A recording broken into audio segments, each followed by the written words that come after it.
All right, here we go. Second quarter, second hour kicks off right now. Thanks for hanging out with us this morning. Hopefully you all had a fantastic weekend and you're ready to hit up a brand new work week here. Heading into a Memorial. Can you believe it's already going to be Memorial Day weekend? A little bit earlier this year, obviously, because 25th, that's the last Monday of the month of May. But, man, that's coming up here really, really quick. We got Brian from Card Collecting Club saying best of the weekend. The Card Collecting Club handing out 800 packs to kids at the Seymour Baseball Tournament on Saturday. So continue to send us your best and worst from the weekend, brought to you by our good friends at the VFW Post 305. A little bit earlier, Steve said worst from the weekend was the Brewers' defense yesterday. So hit us up with those texts on that Shoe Doctors bullpen line, 715-830-1912, or you can join in on the Section 105 chat on our YouTube stream. So we'll get back to some more baseball talk here as we are getting set for Brewers-Cubs. We spent the first hour talking some Brewers-Cubs, recapping the Brewers' series win against the Twinnies this past weekend, taking 2 out of 3, dropping yesterday's game. But now we get this big early season series going up against the Cubs, where now the Brewers are just 1.5 games behind the Cubs for first place in this division. But the Cardinals, they ain't going away. They ain't going away. So, yeah. They got to be one of the biggest surprise. I know we've talked about it off and on, but man, the Cardinals got to be one of the bigger surprises so far this season. When you look at some of the baseball teams and where they're at in the standings, I throw White Sox in there. The White Sox are above 500, 24-22. Pat Murphy nailed that one after their opening weekend, saying this is a good team. This is going to be a really good team. And right now, they're in second place, 1 game behind the Guardians for their division. They're above 500 for crying out loud. Athletics are 500, but some people kind of thought, okay, this year they might be a little bit better. But the Cardinals, them and the White Sox have to be the 2 biggest surprises so far. But I want to talk some football coming up here a little bit. We got Local Sports Roundup brought to you by Carpet City Flooring Center, probably coming up in the 9 o'clock hour. We'll do a little Glory Days brought to you by Summer Jam as well. But kind of threw out a quick question with Rodgers coming back. I would think for 1 more year, this is it, but who the heck knows with A-Rod? You got Green Bay East, you got Green Bay South, right? The Pittsburgh Steelers with Mike McCarthy and Rodgers and some assistants like James Campman and Joe Witt Jr., longtime Packers peeps over there. Then Dolphins, a little bit more of the new wave, old wave, new wave, Malik, Halfley, Eric Sullivan. Take Green Bay off this. Do you have a soft spot for either one of those teams? If you had to pick, C-Bomb says, I'm pulling for Green Bay East. I still have nothing but respect for number 12, even though he wears 8 now. I would like to see the old band make one last run. McCarthy and Rodgers were great for us for so long. How can you not want to see them succeed? Have one last hoorah. Obviously, if it doesn't affect Green Bay, right? As long as they don't get in the way of the Packers. Like, if it's Steelers and Packers in the Super Bowl, it's Packers. If it's Packers, Dolphins in the Super Bowl, it's Packers. So, right? I think that goes without saying here. But, when it comes to, and maybe we're going to be in this situation when it comes to Giannis. How do you kind of approach this? How have you approached this in the past? Maybe it was for Favre, or maybe it was initially for Rodgers, or maybe it was for another all-time great. Maybe you kind of, if you're a diehard Hoops fan, maybe you were kind of that way with Ray Allen a little bit. But like when one of your team's best players and maybe an all-time great leaves and goes to another team, how do you, as a sports fan, how do you kind of approach that in terms, do you still cheer for them? Do you still hope for the best? It's always team first for you, but if it doesn't affect your team, do you still maybe have a little bit of a rooting interest? For me, I'll just kind of use the Favre example. I was still Packers through and through. When he was with the Jets, I kind of rooted for the Jets. I wanted to see the best for Favre. Vikings, no, lose every game, lose every single game. Didn't care if it was against Green Bay. Could have been the Vikings, could have been the Bears, lose every single game.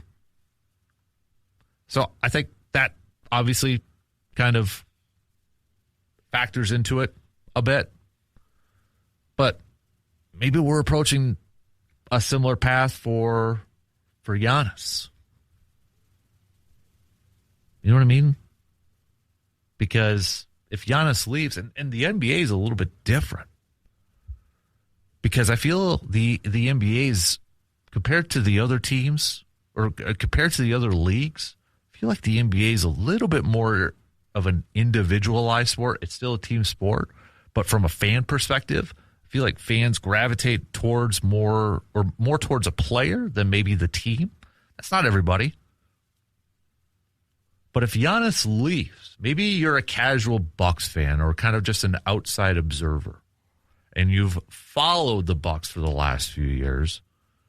But if Giannis leaves, and you're kind of like, then I'm done watching the Bucks or following the Bucks. Well, then that means you're probably just a Giannis fan, and then where are you going to cheer for? I know a lot of people, like a lot of my friends back in the day, they were just straight up LeBron fans. And whatever team he'd go to, all right, that's their team. That's their team. Cavs, all right, Cavs fan.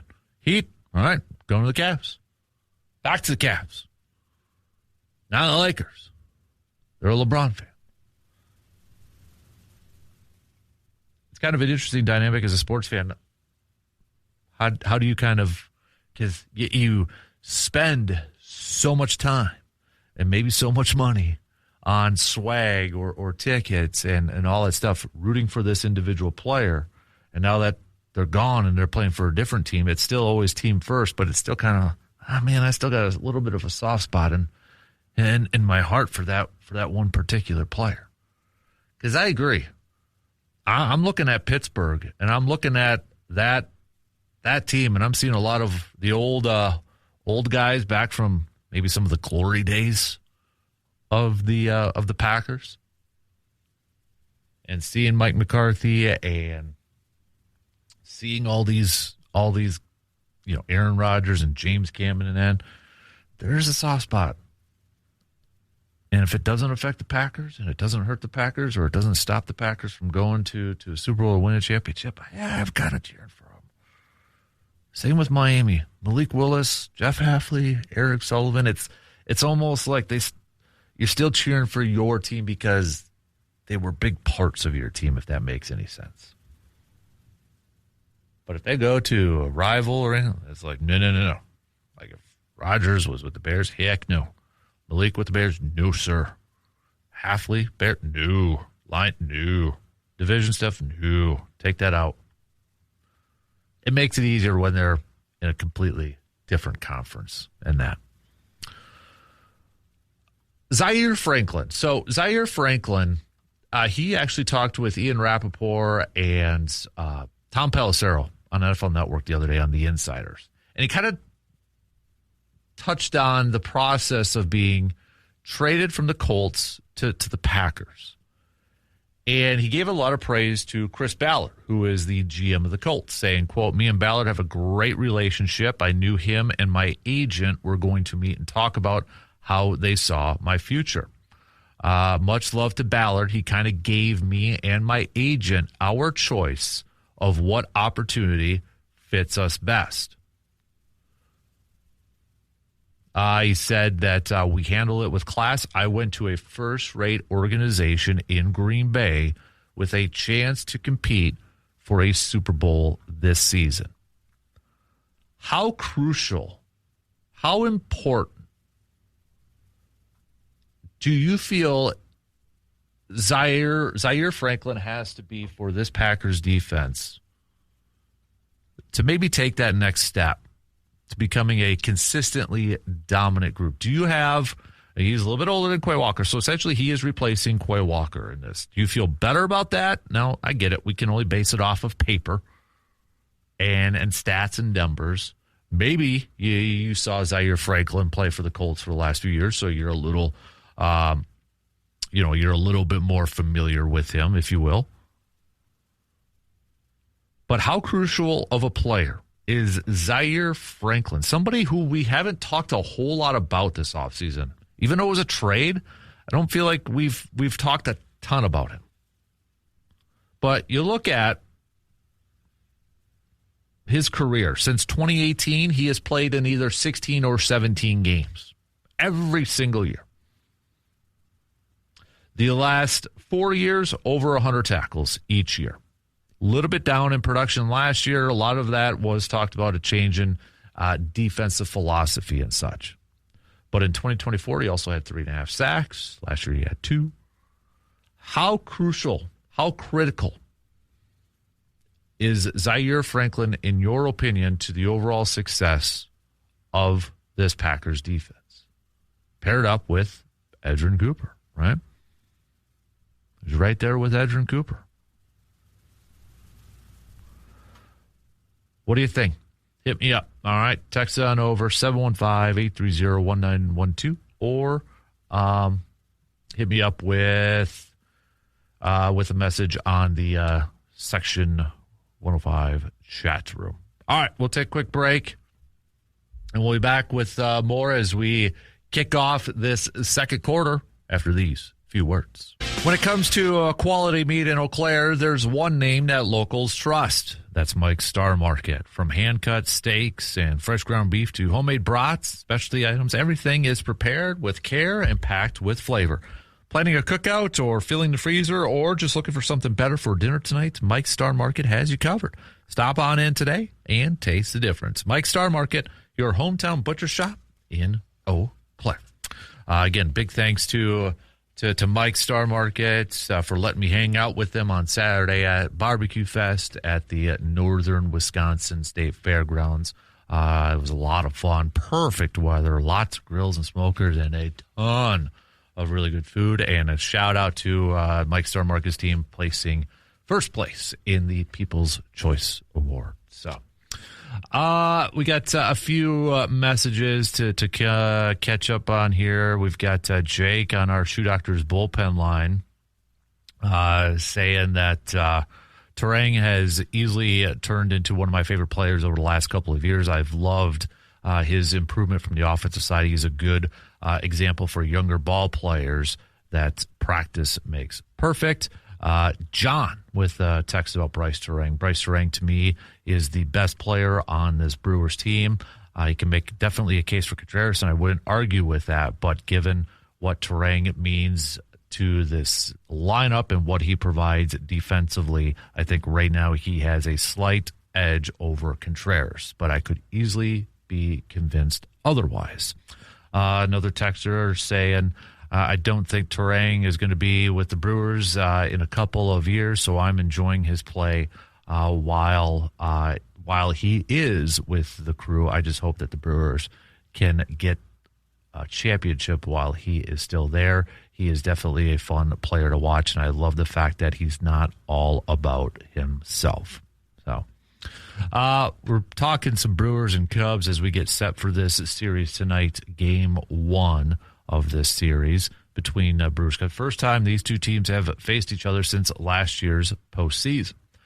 And, I mean, numbers-wise, if you're looking at some of the numbers, run differential, Brewers are a plus 61, Cubbies are a plus 42. Cubbies are one of the top 10 teams in home run hitting. Brewers, dead last. But the Brewers give up the least amount of home runs from their pitchers. Cubs are towards the bottom, too. Runs scored, Cubbies 241, Brewers 218.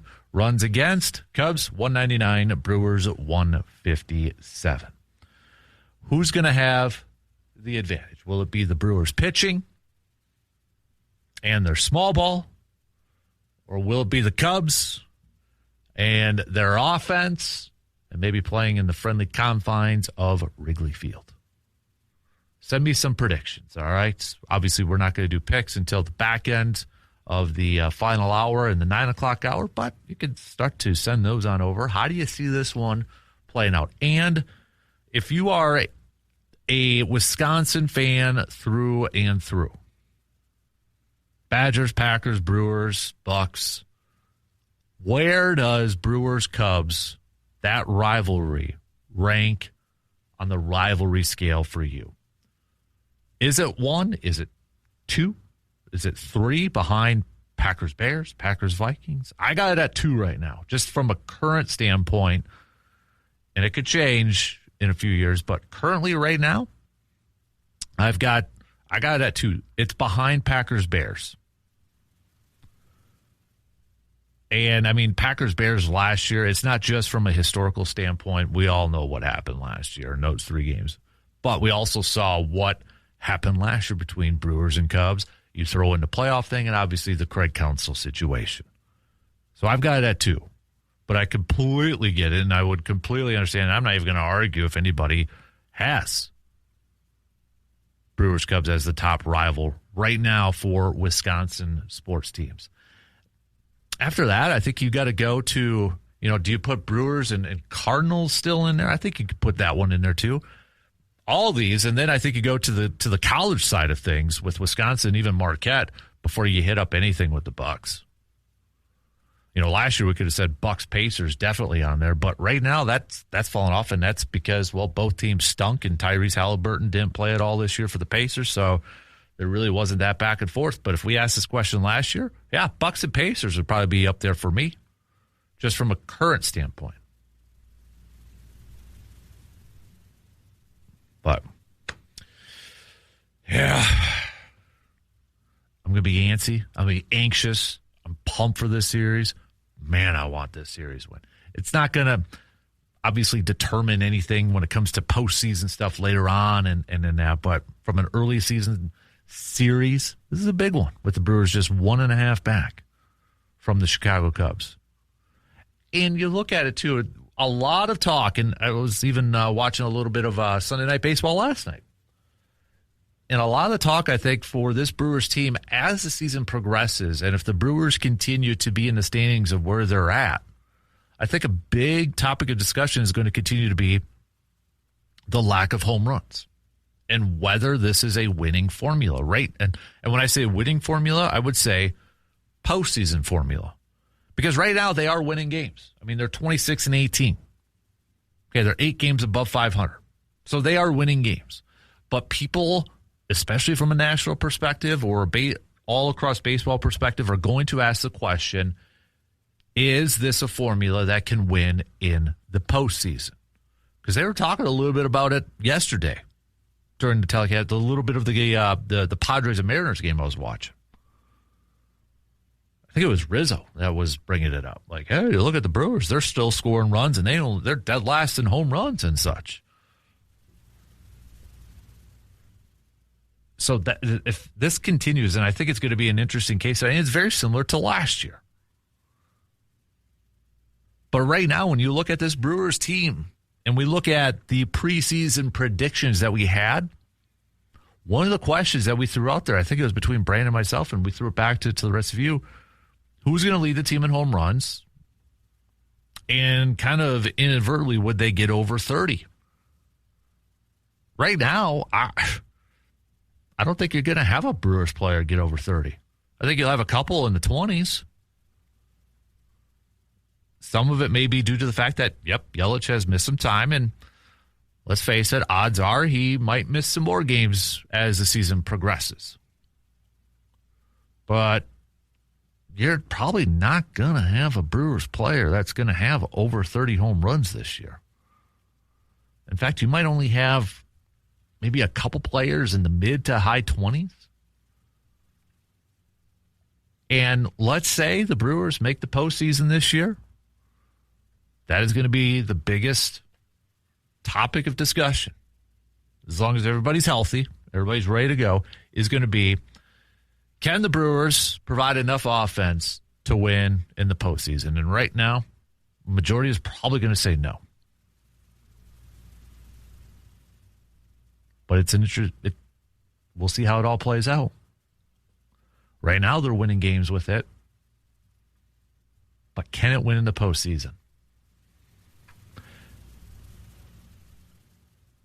I don't know. If I had to pick one side, I'll be honest, I I'm probably leaning towards no. Because I still want a big power bat to plug right in the middle of that lineup. I like the top half of a Cheerio, of a Contreras, of a Turang, of a Yelich. I like those four. But I still feel they need one more power bat. Just one more. You put a guy, maybe in that cleanup or that fifth spot that's just your power dude. I'd feel a little bit better about that. I want to. One thing that popped up from this past weekend too, looking at this Brewers series against the Twins. Garrett Mitchell. So Garrett Mitchell yesterday, he got the start. And big home run, 115 miles per hour off the bat. I mean, that was huge. He torched that thing. Hardest hit baseball for the Brewers this year. He did not get the start on Saturday against the Twins. Blake Perkins got the start on Saturday. And he did get the start on Friday, but then Blake Perkins came in. So Mitchell only had a couple ABs, then Blake Perkins came in. Garrett Mitchell, to me, I don't know if he's on thin ice, but I do think it's worth noting that, he's getting subbed. He's not getting everyday starts. And I know you could say, well, lefty, righty, but, Blake Perkins is a switch hitter and such. But with Luis Lara down in AAA, and for the start of the season that he has had so far, I just wonder, is Garrett Mitchell, I don't know, and maybe I'm reading too much into this, but could we maybe possibly see a change? Because, defensively, too, and I think Brian and I even talked about it on Friday, it just seems to be a little bit off, maybe a little bit step slow, maybe a little apprehensive in some things. But, I mean, you look at his last 7 games, his last 23 ABs for Garrett Mitchell, he is hitting .261 and slugging at .478.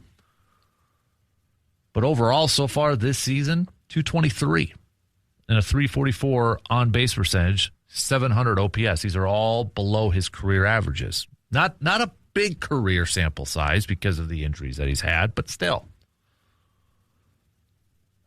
I don't know. It's just there's something a little off in their approach right now with Garrett Mitchell, I feel. Again, maybe just kind of overreacting a little bit, but all right. We got to take our final break for the second quarter, second hour. Then we'll hit halftime. We'll be right back after these quick words. Summer is right around the corner, and that means it is time to freshen up your home from the ground up with Carpet City Flooring Center. Whether you're hosting backyard get-togethers, opening the doors to family and friends, or just ready for a seasonal refresh, new flooring can completely transform your space. From soft, comfortable carpet to durable luxury vinyl planks, Carpet City Flooring Center has everything you need to bring your vision to life. And it's not just about the looks. It's about quality that you could count on and expert guidance every step of the way. Their team is ready to help you find the perfect fit for your style, your needs, and your budget. So before summer officially kicks off, make sure your home is ready to shine. Stop on into Carpet City Flooring Center today and make the first step towards a space that you will love all season long. Just looking at a few of the texts that are coming in on that Shoe Doctor's bullpen line this morning. It looks like it's a wide majority going with Pittsburgh if you had to pick between the two. So, but all right, yeah, I'm not too surprised how that all plays out. So, let's go back to a little baseball talk here. Brice Turang. So last week we spent a little time kind of deep diving into Brice Turang and such. But Bob Nightingale from USA Today over the weekend dropped a new piece highlighting Brice Turang. where the title is Brewers' Brice Turang may already be one of the best players in the world. And Pat Murphy, I think, again, this is probably one of the best compliments you can give any athlete, any ball player in any league. But Pat Murphy said, quote, he could have played in any era, the 60s, the 70s, the 80s, you name it. He's not looking to impress you with his flair. He's definitely not a look-at-me guy. He's not looking for attention. He's a team guy. He loves baseball. He just loves preparing for the game and playing it. He's really special. It's all legit, bro. I love that. And kind of goes, I'm not going to read the whole article. It's not going to be story time or anything like that. You can go check it out online. But a lot of the stuff that we were saying last week about Turang is focus in this one too.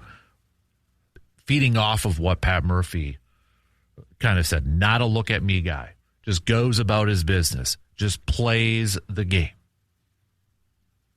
Just goes out there and does the work.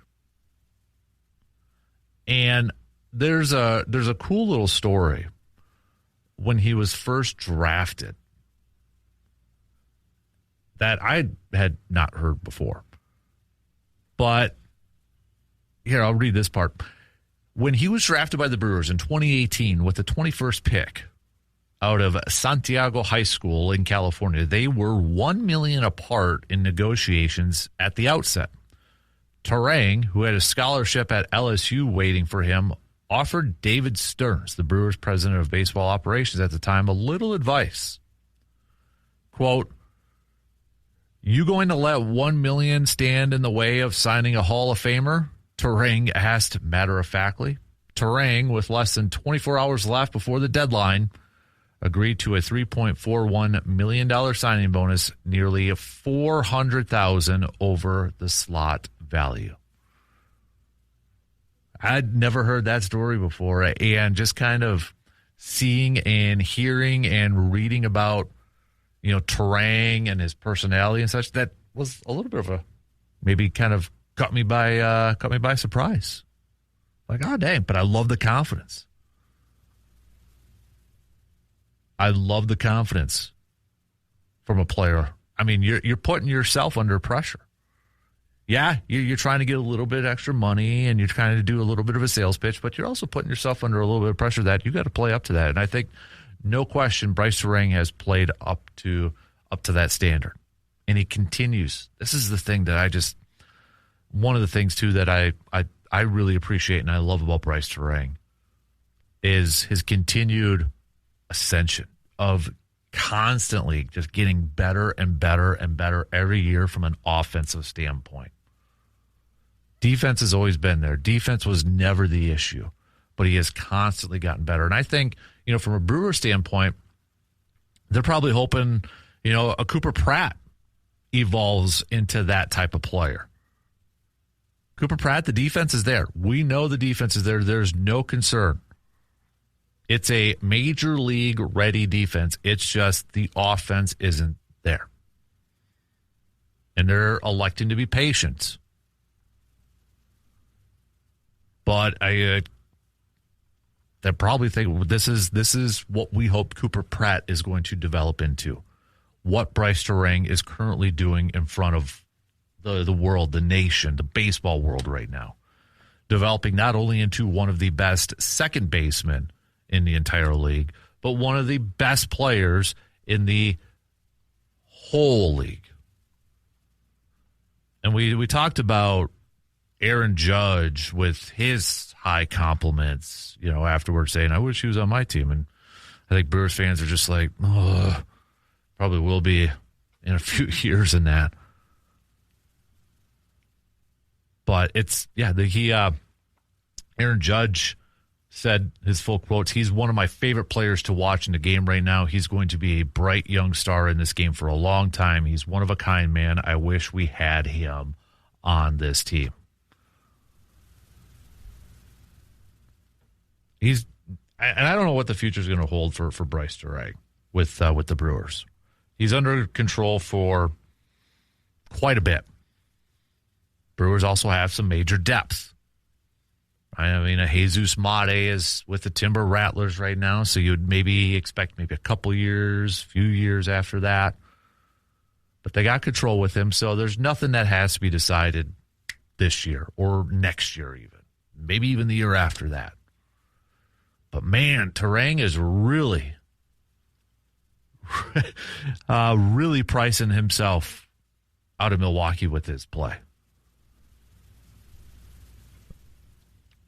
He has been just, 288 so far this year, 6 home runs, 27 RBIs. When you look at it from a Brewers offensive standpoint and, team leaders and such, you're going to see Turang's name all across the board. He is the team leader in OPS. He is tied with home runs with Jake Bauers. He has the most runs scored with 36. He has the highest batting average. He is tied with the most RBIs with Contreras. He is 3 hits back from Contreras for the most hits on this team. Contreras is at 47. Turang is at 44. Second baseman normally don't do this. Second basemen normally aren't your top offensive producers. And for the last couple of years, we kept hearing about Turang, maybe a little bit more of a power stroke, a little bit more, and we've been seeing that on display, but also going Oppo a lot too. Oppo Taco. I really, really appreciate and love watching him go out there and play some baseball. He is so fun to watch. All right, let's take a quick break as we are halfway through the second quarter already on this Monday morning. Hit me up with your VFW Post 305 best and worst from the weekend. All right, we'll get back to some more of those coming up a little bit later on. Quick break, but we'll be back in just a couple minutes. Sunshine road trips and summer adventures are calling. Is your vehicle ready? At AGM Automotive in Eau Claire, they'll make sure you hit the road with confidence. From AC checks and oil changes to brakes and full inspections, AGM Automotive has you covered before the heat kicks in. With 2 convenient Eau Claire locations, expert service is always just around the corner. Don't let car trouble slow you down for your summer plans. Schedule your appointment today by visiting agmautomotiveservices.com. AGM Automotive, keeping you cool, safe, and road trip ready all summer long. We have about 7 minutes left to the top of the hour. We've got our good friend Zach chiming in on the Section 105 video stream. By the way, Zach, where's Digital? Where's Paul? Where are those guys at? Did you scare them off, man? I mean, where are they at? Zach says Brewers Cubs is like Packers Bears. I'd put them at 2 behind Packers Bears. It's kind of where I'm at too, man. It's definitely. I'm already getting trash talk texts from friends who are Cubs fans, and I don't know why I'm friends with them, but somehow I am. So. But, yeah, I'd probably put that at 2. No doubt about it. No doubt about it. So, I know this was a little bit late last week, but I'm there with you. I'm getting a little tired of the whole Giannis, what's going to happen sort of thing. I mean, it's very reminiscent of Rodgers stuff and that. But, when you hear Miles Turner talk about how Giannis was late stuff, taking advantage of the lackadaisical rules, if you will, of Doc Rivers. Does that change your thoughts on how you view Giannis, whether you want him to stay with the Bucks, whether you want the Bucks to trade him, or maybe it's like, hey, I'd take advantage of that too if I was Giannis. And if you missed it, I mean, essentially, Miles was on a podcast and kind of talking about, Doc didn't fine players for being late, and it seemed to be really relaxed and no accountability and such. And Giannis was one of those guys that was taking advantage of that and being late to stuff. Does that change your mindset at all for yes? Because to me, it does. Because I go back to a lot of the stuff from Giannis during the season where he talked about, he kind of preached against that stuff, preaching for accountability, doing, to be a leader in that. And if this is all 100% all on the up and up and true,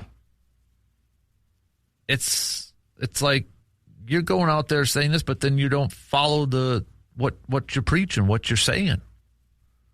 And hey, we've all been there, We've all like, hey, you got a little bit of, maybe take advantage of a little bit of a loophole, or hey, the boss isn't here. We can maybe jet out a little bit. We've all done something like that, right? But to go and sit and kind of call out maybe your teammates and call out accountability, it makes you look like a hypocrite. It kind of makes you look like a hypocrite. Now I know there's ESPN stories all over the place saying that the Bucks, there's some new ones out there that are saying, the Bucks are, quote, done with the circus, or they want to move on from the circus. They're using the word circus. And we don't know what these sources are. It could be an anonymous Eastern Conference foe throwing that out there to try to lower the asking price of Giannis so that their team can acquire Giannis. It's gamesmanship. We've seen it across all other sports. We don't know exactly what's true. Is there some frustration on both sides? Probably. There probably is. Most likely, there is. And the truth is probably somewhere in the middle. And I think we're ready to get to the draft next month and ready for the finality of this, so we can all move on, whether that means Giannis is on the ball club or he's on a different team. And depending on the team he goes to, if he does go somewhere, I would like to see Giannis get another championship. If it doesn't prevent the Bucks from if he were to play the Bucks, let's say in the finals, which I know people are probably laughing right now, I'd still go Bucks. I'm still team over player, but you have soft spots for these players because they were on your team for the longest time and you cheered for them. So you're always going to have a little bit of a soft spot for them. But going back to those, if that is all 100% true, and I don't know why Miles would say that stuff if it wasn't, and maybe it's not full on true, maybe it's a little telephone game and parts of it were, but it just does change the perspective a little bit for me at least. All right, shot clock's going to cut us off. VFW Post 305, best and worst in the weekend. What do you got? All right, text them on over, send them on over, or hit us up on that YouTube chat, okay? We're approaching halftime here. We've got local sports roundup coming up probably in the 9 o'clock hour. We'll hit that up. Brought to you by Carpet City Flooring Center. We'll also do a little Glory Days. Brought to you by Summer Jam in Eau Claire. We're getting set for Brewers Cubs. Series starts tonight, 6:40 first pitch. Coverage begins 35 minutes prior on the radio dials, your radio dials, 105.1 FM and 790 AM. All right, we'll take a quick